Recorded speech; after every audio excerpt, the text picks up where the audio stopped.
Yeah, talk about not drinking. So like what because I mean We were the actually kitchen just industry is we were just talking about that today. I'm 166 days, and that's like 5 months and almost 6 months, and he's like, I'm pulling up on like 1,000 days. nice. So like a little less than 3 years. Yeah. But I guess we both can collectively say it's weird. Like we would have all these conversations. Like funny enough, we'd be drunk and like me and Brandon are both emotional guys. Yeah. And it's like, dude, we're like legit. We couldn't be more best friends. Like we're brothers, We're straight brothers. up. So I have like, 4 sisters, and I don't have any. I'm the oldest. I don't have any brothers, and it's like, so we've like just over the years we really opened up about, you know, things we struggle with or whatever it is. We just know each other really well. Yeah. But it was always this idea that we knew we would never ever get where we needed to get if we didn't stop drinking. And it was like, I knew for a fact, I'm like, if I could tackle this, it's going to open up everything. So describe the details of why, because I've read about 6 months about you know, sober completely. Like why? What are the details behind that of why you're like, yeah, I'm not going to get to where I want to go if I'm not sober? So I mean, for me, the big thing for me was basically my dream job. When I moved to St. Louis, there was a restaurant. I was like, if I could work anywhere and be the chef, I want to work at Taste in Central West End. I don't know if you ever went when it was open. But I ended up getting it, which was like literally a dream come true. It was wild. Yeah. But I was not prepared to be a chef the way I thought I was. I think at the time I would have told anyone in the world I could open a restaurant tomorrow. And I was quickly humbled, very quickly humbled. And I guess a part of that was, you know, I would drink, but it was more social. Mm-hmm. And I definitely drank too much, but it wasn't like, it was very much a social thing and just like kicking it with my boys. It was never like trying to drown anything or anything like that. But, you know, like as you get older, you have more responsibilities. Like I'm a dad, I'm trying to run this restaurant. So my drinking was a big part of like my relationship with my daughter's mom kind of crumbling at that point. And then I lost my job, to be honest, for drinking at work. And it was just very like, dude, like you are going to continue to make mistake after mistake after mistake. If you don't like own up to these things, like you are running from all these problems using another problem as like a mask to like kind of hide it all or feel better. So for me, that was kind of like the start of it all. But I think very quickly, I just realized like my mind, like how focused I was and how my priorities were like all in line. And it was like really hard at first 3 or 4 weeks, you know, and then after I got a little more normal of like not drinking, I just felt like so incredibly locked in, bro. Mm-hmm. And I was just like, and then from there, it was like almost like craving, like just being more locked in, you know? And then it's like, I had all these good things happening. And I guess kind of like a side note of that was whenever I almost didn't take that job at Taste because Dinner at the Loft was doing so good. And I was like, why would I stop doing this to go like work for someone? Mm-hmm. But I wanted to be an executive chef. It was probably like my ego mostly, but I think after that was like, all right, now I can like reattack this thing that we started together and kind of put on pause. And then just like my mental health, like literally every single area of my life, like every single area was better. And then it's just like, I just craved the growth and everything that came with it, honestly.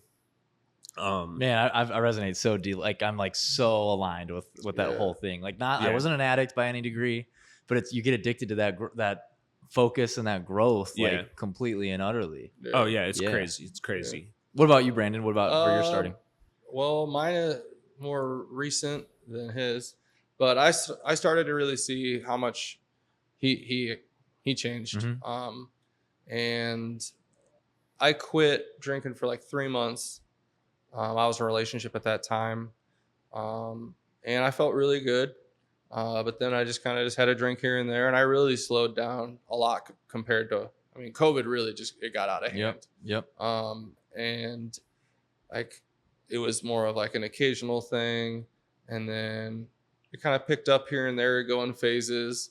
And then when my relationship ended, it picked up, but it wasn't. I didn't think it was because I was like really sad. It was more so I was trying to occupy myself and like be around people. And then I started going to therapy and started working out a lot more. For the last 2 years, I would run, here and there 3 miles or a mile, like once or twice a week.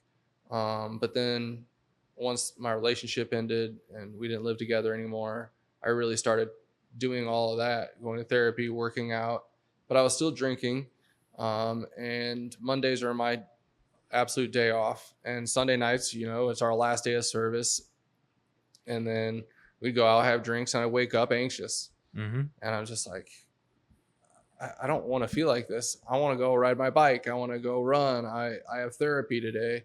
So then one day on a Sunday, I just was like, I'm done. I had a few drinks, more than a few, and I was just like, I don't feel good. This isn't doing anything for me. And then because I was doing a lot of reflecting in therapy and my journaling, and it was a lot of the times that I made a mistake, or I did something stupid, or I made a bad decision, or I spent too much money, or did whatever, I was always under the influence of alcohol. And then I started to not, and then once I stopped drinking, I was like, oh my gosh, like I feel like a whole new person. And like Elliot was just saying, it's like, you almost have to reintroduce yourself. He said that to me. He's like, think about it. Like you have to reintroduce yourself to people because they knew you as this person.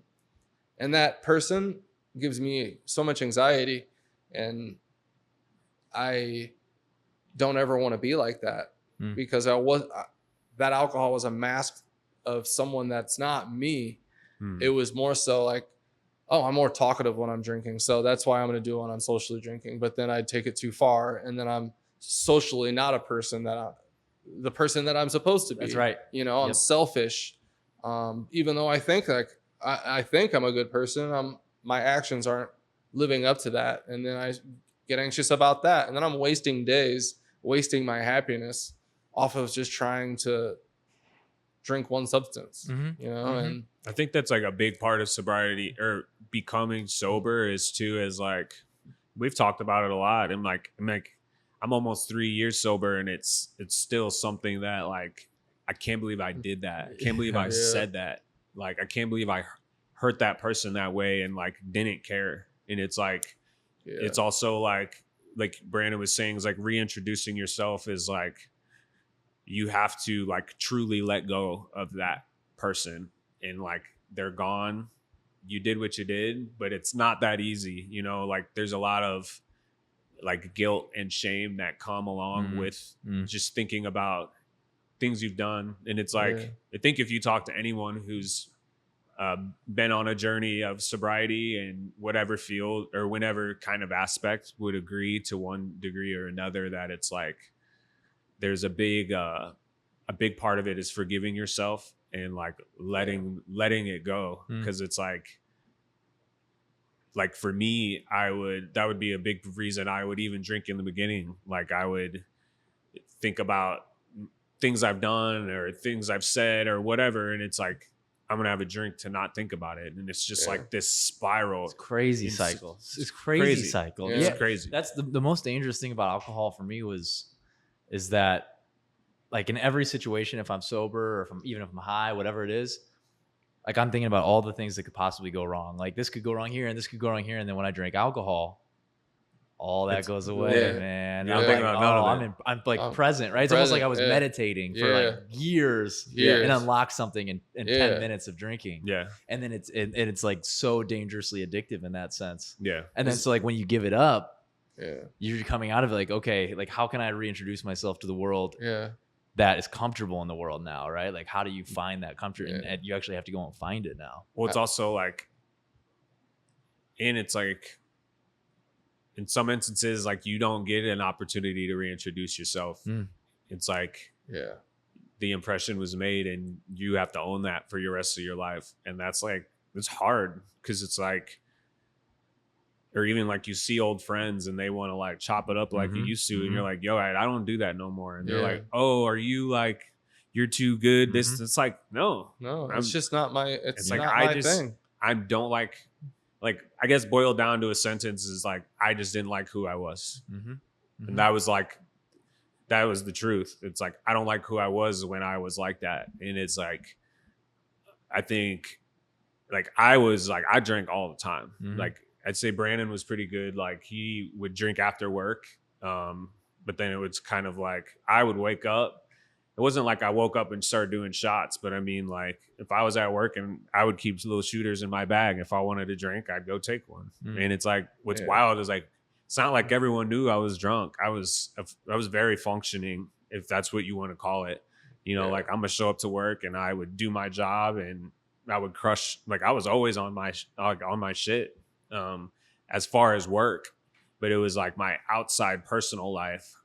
I didn't care about any of that stuff, bro. Like, I didn't care about working out, like none of that. My apartment was dirty. I just didn't care. You know, and like, I was so like, as long as I'm a badass chef, whatever, I could do what I want outside of that. And it's everything just like, else will kind of just take care of itself. That was my mindset, is like, if I just get really, really, really, really good at cooking, everything else will fall into place. Just get really good at what you're at.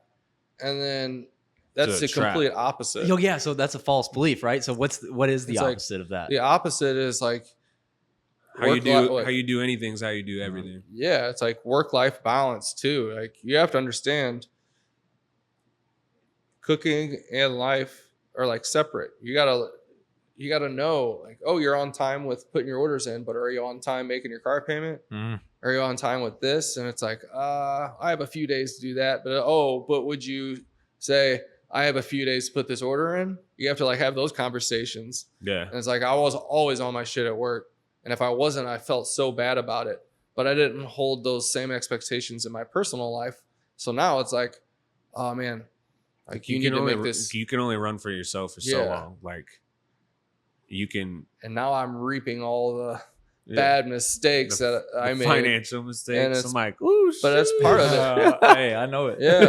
And but you have to learn from it. And and I beat myself up because it's like up there it says, stop comparing yourself to others, you know. And you can sit here and think about these things all the time, but it's like, I put myself in this situation, or I dug myself in this hole, and it's like, now it's time to dig myself out. Sometimes you have friends with you to pull you out of that hole, you know, and you got to pull your friends out of that hole too.